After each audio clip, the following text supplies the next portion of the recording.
Doctor గారు, నా వయసు 49 సంవత్సరాలు. స్మోక్ చేస్తూ ఉంటాను. విపరీతమైన దగ్గుగా ఉంటే డాక్టర్ని సంప్రదించాను. ఎంఫసిమా అన్నారు. అసలు ఇది ఎలాంటి సమస్యనో తెలియజేయండి అని అడుగుతున్నారు. ఈ ప్రశ్నకి పల్మనాలజిస్ట్ డాక్టర్ నాగార్జున గారు సమాధానం అందిస్తారు. సో ఇప్పుడు ఎంఫెసీమా అంటే ఒక ఊపిరితిత్తులకి వచ్చేటువంటి వీక్నెస్, బలహీనతనే ఎంఫెసీమా అని అంటామండి. ఈ ఎంఫెసీమా అనే జబ్బు ముఖ్యంగా స్మోకింగ్ చేసే వాళ్ళలో ఉంటుంది.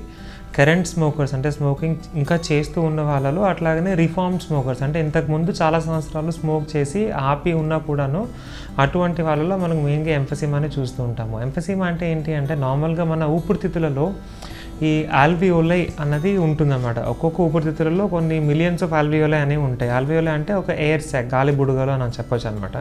సో వాటిలోకి గాలి వెళ్ళి అక్కడి నుంచి మన రక్తనాళాల్లోకి ఆక్సిజన్ వెళ్ళడం అనేది జరుగుతూ ఉంటుంది అనమాట.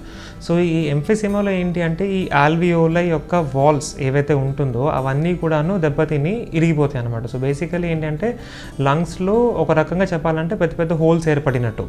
సో అదే మనం సిటీ స్కాన్ ఏం చేసినా కూడాను మనకి హోల్స్ కింద కనిపిస్తూ ఉంటుంది. సో బేసికలీ ఈ స్మోకింగ్ చేస్తున్నప్పుడు ఆ స్మోక్ వలన కానీ, ఆ వాతావరణ కాలుష్యం వల్ల కానీ, డస్ట్ వల్ల కానీ చాలా సంవత్సరాలు మన ఊపిరితిత్తులలోకి వెళ్తూ ఉండడం వలన వాటి వలన ఈ ఊపిరితిత్తులు దెబ్బతిని హోల్స్ పడి వచ్చే వీక్నెస్నే మనము ఎంఫెసీమా అని అంటాము.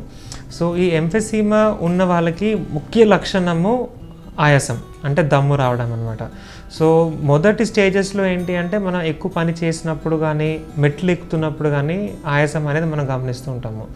ఆ స్టేజ్లో మనం ఐడెంటిఫై చేసి ట్రీట్ చేయకపోతే అది ఇంకా పెరిగి మనం నార్మల్గా నడుస్తున్నప్పుడు లేదు అంటే ఇంకా పెరిగితే కూర్చుంటే కూడా ఆయాసం అనేది వస్తూ ఉండొచ్చు.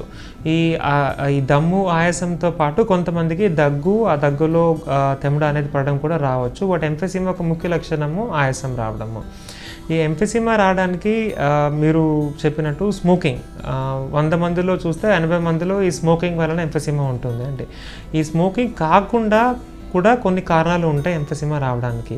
వాటిలలో ఏంటి అంటే ఈ ఆక్యుపేషనల్ ఎక్స్పోజర్స్ అంటాం. అంటే ఈ ఫ్యాక్టరీస్లో పనిచేసే వాళ్ళు, అలాగే ఈ శాండ్ మైన్స్లో, ఈ కన్స్ట్రక్షన్ సైట్స్లో పనిచేసే వాళ్ళు కూడా ఏంటంటే చాలా సంవత్సరాలు ఆ వృత్తిలో ఉన్న వాళ్ళలో మటుకు ఈ డస్ట్ కూడా, ఈ కన్స్ట్రక్షన్ డస్ట్ అవనివ్వండి, ఫ్యాక్టరీ డస్ట్ అవనివ్వండి, ఇవన్నీ కూడాను వెళ్ళి ఈ సిగరెట్ స్మోక్ ఎటువంటి డ్యామేజ్ చేస్తుందో ఈ డస్ట్ పార్టికల్స్ కూడా అట్టే సేమ్ డ్యామేజ్ చేసి వాళ్ళు కూడా ఎంఫెసీమా అనేది చూడడం జరుగుతూ ఉంటుంది. అలాగనే ఈ వాతావరణ కాలుష్యం, అవుట్డోర్ పొల్యూషన్, ఇండోర్ పొల్యూషన్, ఇది కూడా కొంతమందిలో ఈ సిఓపిడి ఎంఫెసీమాకి కారణం అవ్వచ్చు.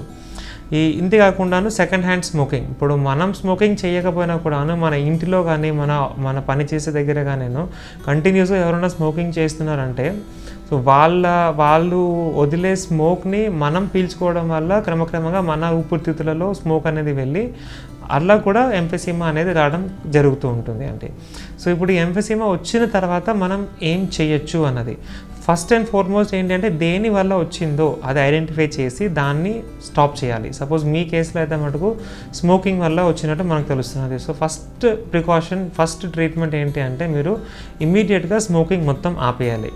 ఇక్కడ కూడా ఏంటి అంటే స్మోకింగ్ తగ్గించచ్చా అని చాలామంది అడుగుతూ ఉంటారు. ఈ స్మోకింగ్ విషయంలో మటుకు ఒక సిగరెట్ తీసుకున్నా 10 సిగరెట్లు తీసుకున్నా మనకు ఆ లంగ్స్ లోపల డ్యామేజ్ అనేది కంటిన్యూ అవుతూనే ఉంటుంది అండి. సో స్మోకింగ్ ఆపడం అంటే కంప్లీట్గా ఒక్క సిగరెట్, ఒక్క బీడీ కూడా తీసుకోకుండా ఆపడం స్మోకింగ్ ఆపడం అంటే. అట్లాగనే మనం స్మోకింగ్ ఆపి పక్కన వాళ్ళు స్మోక్ చేస్తున్నా కూడా వాళ్ళ దగ్గర ఉండకుండా పక్కకు వెళ్ళిపోతూ ఉండాలి.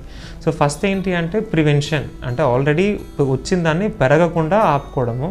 సెకండ్ థింగ్ ఏంటి అంటే ఈ సిమ్టమ్స్, ఆల్రెడీ ఆయాసం ఉంది అంటున్నారు కాబట్టి ఆయాసం తగ్గించడానికి మనం లంగ్ ఫంక్షన్ టెస్ట్ చేసి దానికి ఇన్హేలర్స్ అనేవి ఇస్తాము అండి.